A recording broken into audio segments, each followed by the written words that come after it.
when the lane moving fast. Hey, let them all cross. If they hate, then let them hate and make a bigger boss. Hey. What is up, ladies and gentlemen? We are back. We are live. It is the Freight Coach Podcast, the top podcast in transportation, coming to you guys every single weekday, 8:30 a.m. Pacific, 10:30 Central, to break down some industry headlines. But most importantly, you guys provide some actual insight into what you can do with all of this information.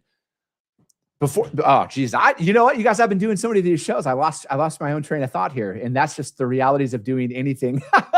But you guys, it's Friday. We're changing it up completely today. I'm going to be doing my freight lane analysis here, but we're going to jump in and talk about topics that have nothing to do with freight, but most importantly, like, how do you overcome some real stuff? Because what really resonates with me is people who've gone through real stuff, right? Like real adversity, real situations, not made up. And that's what the older I get, and I feel old saying that, but it's the truth. The further along in life I get, I think a lot of our worst days are kind of made up. Like, I'm not saying that they're not bad days, but like, comparatively speaking, it's not as bad as you'd think in that moment. But most importantly, you got to overcome a lot of that stuff. But we're going to get into that here in just a minute, you guys. Today, it's Friday. It's Flatbed Lane Analysis Day. And my friends over at DAT are powering this. You guys, it's This Week in Freight, powered by DAT. And if you want your lane broken down here on the show, I need you guys to email my team, podcast@thefreightcoach.com, and we will break it down for you guys. Again, I just need shipping city, delivery city, and trailer type. All right. Dry van, reefer, flatbed. We do that. I'm not going to tell you guys what to quote. I'm just going to show you guys the similarities that happen on these lanes year in and year out. But most importantly, when we identify some of these things, how do we bring it to our customer? So this one, you guys, is Atlanta, Georgia to Indianapolis, Indiana. First and foremost, you guys, this is a power lane of power lanes. We move this lane out there. Everything you're going to be seeing on this graph is like extremely accurate. But again, when I'm going through and I'm assessing lanes, miles, that's the first thing I always look at there, because transit time is everything. And especially if this is a Friday to a Monday move, this is going to be exponentially more expensive than a Monday through a Thursday, because again, that 500 miles, that's the general rule of thumb for solo drivers out there. They get about 500 miles in a 24-hour period. But this one in particular, you guys, this one's on the up and up. All right. If we look at the 1 year mark on this, it's $15.50 out there. So it's been running at about $3 a mile. And right now it's pushing $4 a mile. And you can see this spike that goes along with it. All right. So if you're looking at seasonality of this, you guys, February of 26, and well, that one fell off. But I mean, it's been on the up and up here, because about a year ago at this time in March, it was at $12.50. And then in March of this year, it's $600 higher. And you might be asking yourself, why? I think a lot of that, again, I've said it numerous times on the show, you guys, fuel is driving a lot of this capacity tightness. All right. I know every broker out there has every algorithm on what they think drivers should charge on when fuel goes up, but that's just not the reality of how it works. And if you've never owned a trucking company and you've never had a fuel bill, I really don't personally want to hear your opinion on what people should charge in that, because it's that theory in a controlled environment is always a lot easier to execute upon, as opposed to you being at the pump out there. But again, fuel is a main driver of this out there. And I look at it as that's going to continue to cause capacity tightness, because it's going to force guys to continue to park their fleet, because they just can't afford to run their operations. And, if we're looking at it right now, I mean, even within the last 7 days, you guys, this lane's touching $2,000. All right. So it's one of those ones where this one is going to continue to rise. I think, rest assured though, if this is the lane that you're running out there, and again, I know there's still a lot of capacity that's out there. It's just going to be a little bit more expensive than what you're used to provide, to being able to move it for. And if you have all-in contracted rates out there, this is one of those times where, again, I would still continue to honor that rate, because contrary to what you see out there on the internet, you guys, not everybody's going to want to raise their rates right away. And then they're just going to give you more money. I mean, I wish it was as simple as just pay me more money, but that's just not the reality out there. But the way that this lane is trending, I would like to see how the month of April works out, because my gut is a lot of these carriers that maybe parked their fleet for a couple of weeks in March. They were doing that when the initial fuel spike happened, and they wanted to see if rates caught up. And rates are seemingly up on a lot of lanes out there. So that would, I mean, my assumption is it's going to cause a lot of these guys to get back behind the wheel and start hauling freight again, because who wants to work for a loss every single day? And I think that's what a lot of those fears were. So again, this is why I wait. All right. I know it might be an odd concept for some of you guys, but like, I don't rush to judgment. I like to see how things play out over a couple of week period of time. And this one, though, is seemingly all pointing up in the higher rate trajectory. So if you're able to talk to your customers about that, get ahead of this stuff, you guys, because you don't want to be left behind, and then you lose out on all your volume because you're afraid to pick up the phone and have a conversation in the moment. But this lane trending up. If you're moving it and you're a carrier, get your money. If you're a broker out there and you have contracted rates or truck in hand spot market style rates, it might be time to talk to your customers about raising that if you haven't already. But that is This Week in Freight, powered by DAT. You guys, flatbed, Atlanta, Georgia to Indianapolis, Indiana. It's on the up and up. Get your money and get ahead of this stuff. But let's switch gears here, you guys. I've had him on the show in the past, and we're going to rock it out here for a little bit. I got my man Nick back on the show, Stride Motivation. Nick, thank you so much for taking the time to join me today. Chris, thanks so much for having me. It's good to see you. No, it's good to see you too, man. It's good to see you sticking it out with all of this stuff. And, we've, I had you back on the show, and, your story, man, it is the definition of perseverance. I mean, multi-time cancer survivor, that in alone is what I love speaking with individuals like yourself who've been through real shit, right? Like real adversity, not, I think I can personally look back in my life, Nick, and there's a lot of times that I was like, oh my God, this is just the worst situation ever. And then you get older and you go through other real stuff and you're like, wait a second, why did I even let that stuff bother me a couple of years ago? That's not a problem at all. I made a little video this morning. I thought about it during my run because, we were talking a little before the show, and work stressors, life stressors, financial stressors, relationships, there's always going to be something, but our problems only have the size and power that we give them. And it's too often that we give the one thing too much power, and then we ignore all the other things that are going right in our lives. And that makes it hard to keep moving. Yeah. No, I agree with that, man.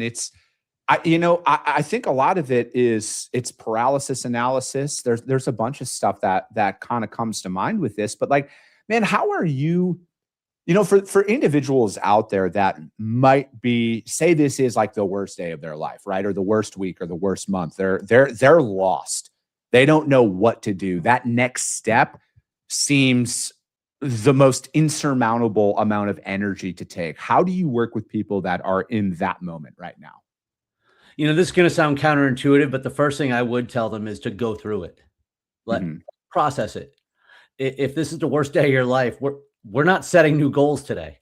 All right. We have to go through it to get through it. And part of that, we can't ignore it. Embracing the suck doesn't mean pretending it doesn't suck. So, and I don't know about other people. For me, I have about a one day sort of sulk cycle when I'm having that terrible day or when something goes tragically wrong. I don't get to decide for other people what that time frame is. But whatever that sort of mourning or adjustment period is, the very next thing we have to do is we have to set sort of a goal, something that is more important to me than what I'm going through, something that pulls me forward. And as abstract as that can be, I'm just going to skip right ahead here and say, we then break it down to the wildly specific and stupidly simple action step. We don't need to overthink these things. Google how to do it, schedule when to do it, or just do it.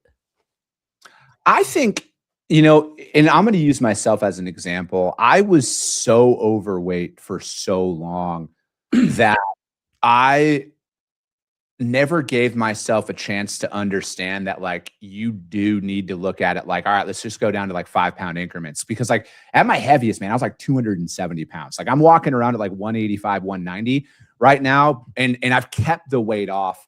And it's like, for me, it's like, I was looking at how far away I actually was in that moment. And I never thought it was possible. But like, I think with at least for me, there's so much information in today's environment, right? You can use every amount of resources out there. I think people overlook the simplicity of what they need to do because they think it's more complicated. They think there's some more complex equation that needs to be, nah, man, like to be as simple as it is, like you literally just got to focus on that next step. Right. And then especially when all things seem lost, like for me, like with how I built up to like where I am today from a physical fitness perspective and like an overall routine perspective, it didn't look anything like this when I started, man. Like I just started doing like 20-minute walks. I didn't know what the hell to do. All I knew is that like walking seemed about the most logical thing to start with. You know, I lost my weight the same way. I was 237 pounds and I didn't know. I mean, I knew, but I didn't know. I remember I went to Vegas with a couple of my friends back from Blue Grace back in the day, and we had hung out by the pool and taken a picture of the four of us. And when I got home, I looked at that picture and was like, how in the fuck did you guys not tell me this? Yeah. Like what kind of friends are you? And so I had to make it a priority. But one of the reasons that it took me so long to get around to it was that overcomplicating. I thought of myself when I was 22 and wanting to look like that again. And, you know, how do I get fit and blah, blah, blah. And it has to be all hard instead of making it so simple, like downloading my Fitness Pal and just managing my macros. Yeah. And then adding 10 minutes extra of walking my dog. The walking was a big part for me too. And then it just became, you know, how do I burn 130 extra calories a day to stay within this? And it became one small decision at a time. It wasn't a life change. It was just one small decision. And then there is nothing that inspires progress more than progress. I mean, that momentum just builds all that fire, because once you see you can do it, you know, and you adopt those good habits, it wasn't like I miss anything that I used to have. Yeah. I think more people need to, and this could be easily misinterpreted, they need to give themselves a little bit more grace about where they are and understand that like I think I spent so much time searching for like the wrong things in that moment. You know, for me, like I know your company Stride Motivation, but like I thought motivation was something that was going to come every single day. And what I realized is motivation is an emotion. And there are days, and even to this day, right? Like there are days that I feel that motivation. I'm like, nothing's going to stop me. I'm jumping out of bed. I'm making that happen. But like in all reality, Nick, that's like maybe 10% of the time that happens. I have cultivated the discipline to like know like that feeling. I'm chasing that feeling that I get when I put in a hard workout, when I put in a hard day's work, when I accomplish the task that I set myself out for. That's what I'm chasing now, because I know for me, motivation isn't a consistency in my life at all. Like I'm actually a pretty inherently lazy individual. Like dude, if you let me be, man, like here's another thing, man. Like, dude, I'm naturally an introvert. All right. Like it used to be very uncomfortable for me to go out and talk to people and to do any of the stuff that I do now. But again, it's like when I'm at home, man, if I'm left to my own vices, bro, I am a disaster waiting to happen. Do you have the other half of this amulet? Like you literally just described me in 7 different ways. It's funny because people will see my social media videos and so forth like that and be like, oh, you must be so disciplined. I'm like, you should see my bedroom. Yeah. Right. Like it's not just that. And I'm not challenging this line of thought, but I want to reframe this concept of motivation because, you know, I see people talk all the time, you know, motivation over discipline or discipline over motivation and blah, blah, blah. And you're right when it comes to defining motivation as that feeling. But I'm going to drop another one here. I'm never motivated, like never, like almost never. There's no feeling that I'm just going to go like, yay, I'm fired up to go. No, there might be some passion behind it, but I have a motivation. I have a purpose that is driving my behavior, that has created the activities, that has then created the habits, which have become a discipline through consistency. So discipline does not exist without there first being a motivation. What is that thing what is that goal? What is that purpose? What is that thing that we want to achieve? And that's why it's so easy for me, honestly, to do what I'm doing now. Am I like ghosting out here? Is that the light coming in? When I'm doing Ironman training, it's not like I wake up motivated to go run 15 miles or bike for 2.5 hours or whatnot, but I'm committed to that race. And so the process is where I'm going to see the results and the transformation from. Yeah. And I look at a lot of this and, to draw some parallels with like selling or cold calling and stuff like that. And again, I think a lot of people need to be honest with themselves about what is it that you're actually trying to accomplish? Because, I just made a post about this morning about, because every business I've started, I've started 3 companies. I've had 1 successful exit and I'm still running 2 of them. But all of them had 0 customers, 0 revenue, 0 guarantees. There was no, hey man, when you're up and running, let me know, we'll get you going. Like there was nothing. And I never understood how much effort and work it took to get something off the ground. And this is where like that overcomplication thing comes in. And, I look at, there's so many parallels to, at least for me, there's so many parallels between building a business or a book of business and like working out for the first time, because we all suck when it starts, right? Like there is the only perfect plan for me is showing up and like figuring it out as you go. This is just what works for me. And this is why I always try and tell people, like, just like with, hey, just go walk for 20 minutes. For example, Nick, why don't you just make 5 cold calls? If you've never made 5 cold calls consistently, just make 5 a day every day for the next 2 weeks. Just start there. And I think so many people go in and they're like, I got to make 100 cold calls every single day. They might do it for 1 or 2 days, but then they fall off and they stop doing it. Just like with working out, right? Hey, I'm going to go from sitting on the couch, not doing anything to I'm going to go run 5 miles today. I'm going to weigh out and I'm going to eat grilled chicken. And you're making that uphill battle even fucking harder to accomplish.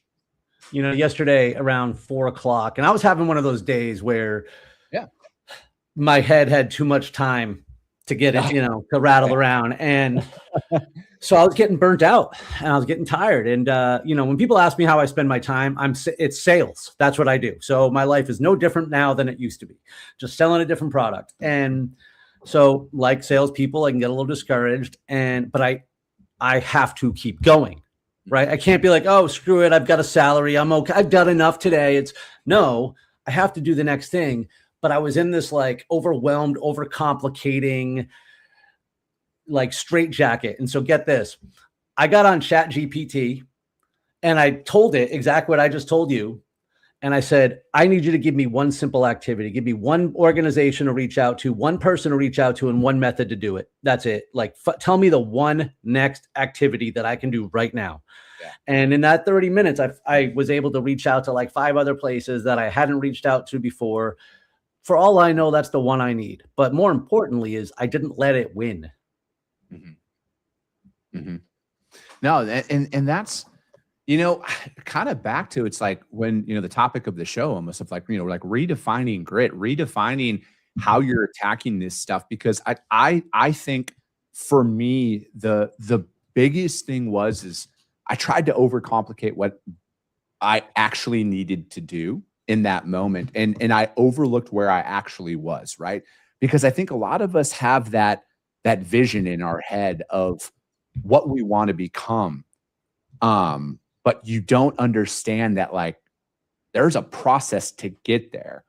And I think the sooner you can accept that, like, hey, I just got to start with this one step forward. And that's the right step to take in that moment, because it's not always blowing up your entire life or your entire routine or whatever you want to call it. To me, it's like it's doing what you need to do. Because like I might be crazy, Nick, with this. I think everybody knows exactly what they need to do. Like everybody knows exactly what they need to do. Maybe it's, hey, maybe I shouldn't be drinking 7 days a week, or maybe I should be, cleaning up my diet a little bit more. Maybe I should just start going for a walk, or maybe I should be making those 5 cold calls or those 10 cold calls, or maybe I should be following up with that person at a higher level than I currently am. I think deep down, we all know what we need to do. I just think we've programmed ourselves to find every excuse on why it won't work, that we don't stop to think about, like, what if it does work if I do this one thing?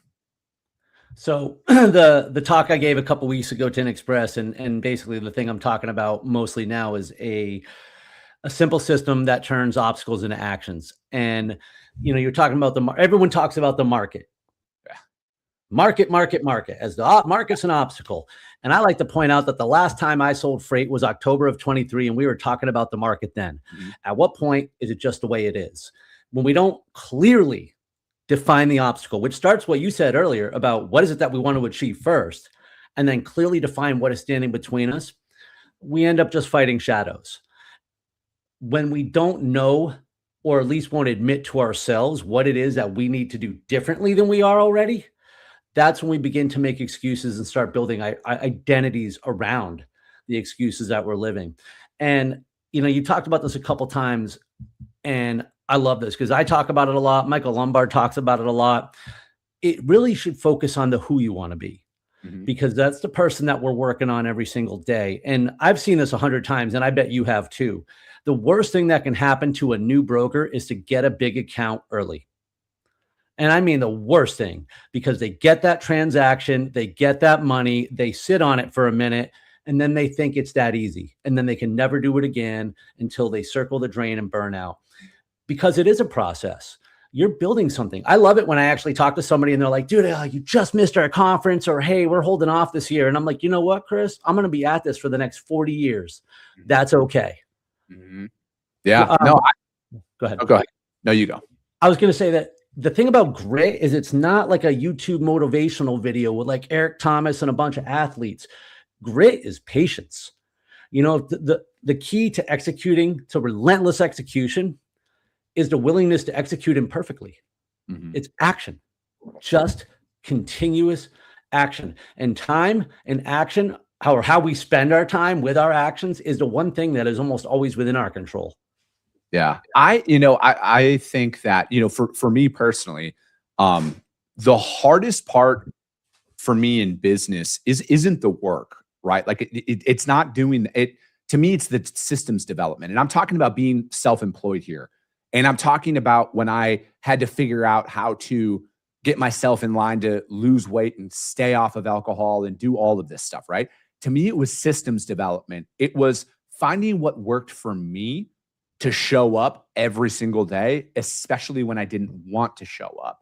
And that's why and again, it's another one of those things where I think that throughout the entirety of my life, man, I thought there was another supplement I had to take, or there was another podcast I needed to listen to, or there was another speech I needed to listen. There was just I just needed to actually start taking action, any action at all, and understanding that, hey, what I did today might not be what I need to do in a couple of weeks or a couple of months or a couple of years.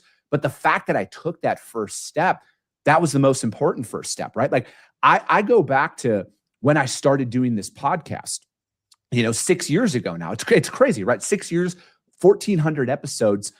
That version of me, I didn't know what I was doing at all back then, right? I still feel like I don't know. Like I have a system that I operate. I think I have a pretty good idea, but like I'm not at a point where I've got it all figured out. And that's another kind of part about this whole journey is like you're not expected to know it all. You're not expected to figure it out. You do start to figure things out. You become more efficient. You start finding what works.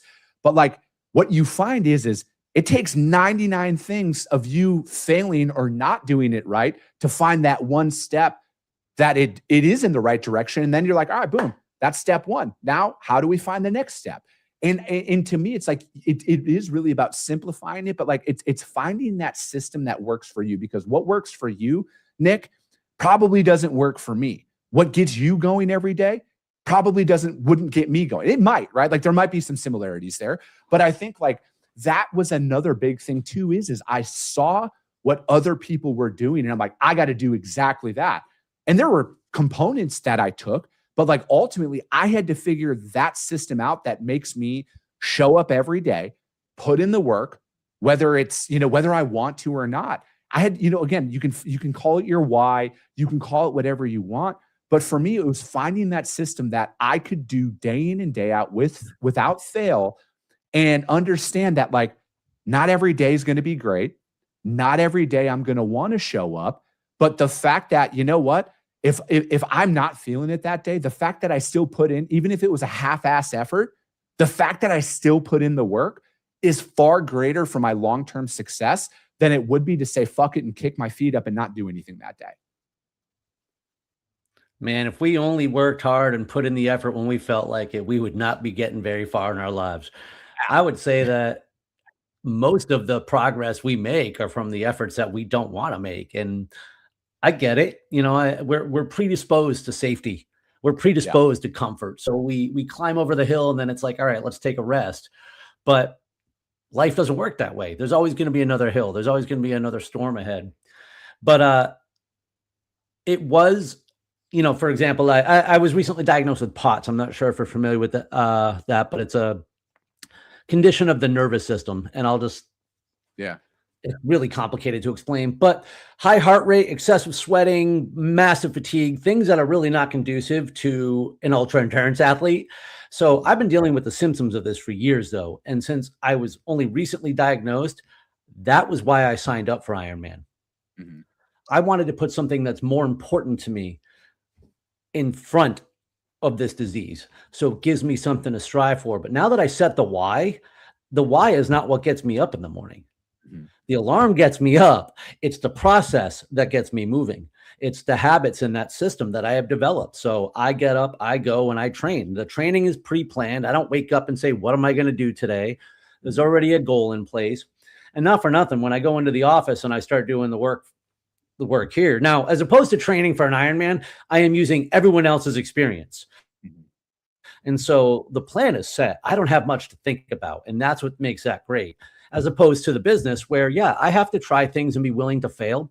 And just like yesterday, maybe I wasted a half hour, or maybe I just found a half hour worth of stuff that doesn't work and I don't need to do again. Mm-hmm.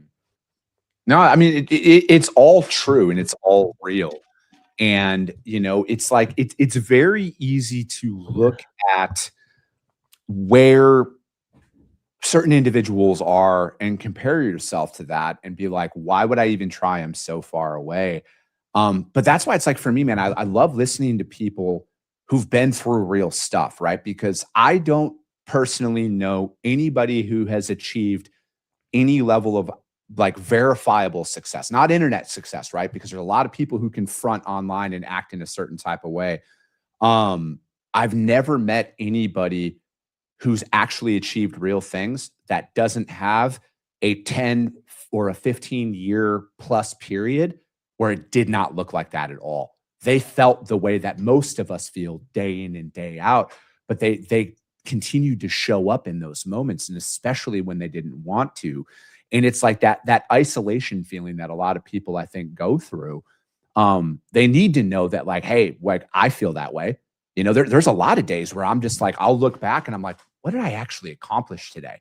You know, or what, like, am I doing the right thing? That self-doubt, all of that stuff creeps in there. And, you know, for me, it's like, I wish more people would talk about that. Right. And I think that there's a difference between talking about that emotion and like victim culture, because like, that's a whole other topic that's out there. But I think most people need to understand that, like, regardless of where they're at, everybody who's actually achieved real things in life have all been there, felt that way, and probably still feel that way today.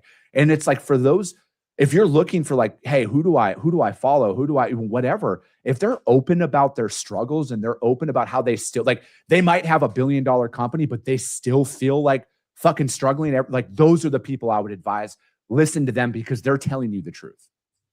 You know, one of the best things I do for my mental health is networking, and especially with other speakers, because you see the social media stuff and you're like, man, and everyone has different specialties too, and things that they do. You know, I put out a ton of content, but then I see content from other speakers and I'm like, why can't I have what they have? And how are they getting out there and doing this? And, you know, I'm no good, but then I'll talk to them and they'll be like, yeah, that's fine. I do that well, but how do I do all these things that you're doing? Or here's where I'm struggling. And it's not like you necessarily want other people to struggle. You just want to know that you're not alone, and that it is normal and natural. And, You know, it doesn't get rid of the imposter syndrome. Probably not. I don't know if that'll ever go away, but it doesn't have to. It just needs to not win. Yeah. No, and that's it, right? Like you just can't let a lot of those negative thoughts win. And you know, Nick, I'm not going to let it go this long before you're on the show next time, man. I really enjoy talking to you. And like, you know, again, it's like you've been through real shit, like I said. So it's like I can resonate with that. And there's different levels of that. And this is why people need to hire you, man. You have a story that is unique, and it's like you've overcome that. You've built a life around that. You've built a system around that, and you found a way to make it work, right? And it's like this is why people need to work with you. You know, so it's like, how does anybody reach out to you though, Nick? How do they find out more about what you got going on? I am everywhere on the internet at Stride Motivation. There we go. You can find me at stridemotivation.com. Perfect. Nick, if you guys can't find Nick or Stride Motivation, hit me up. I will gladly put you guys in contact with him. Hire this man, all right? Hire this man to come speak at your event. He's got a great story. He's got a real story, and he's been through some real stuff, and he will do that. He will deliver for you guys. That's going to be it for today. I appreciate you guys. I love you guys, and we'll be talking to you soon.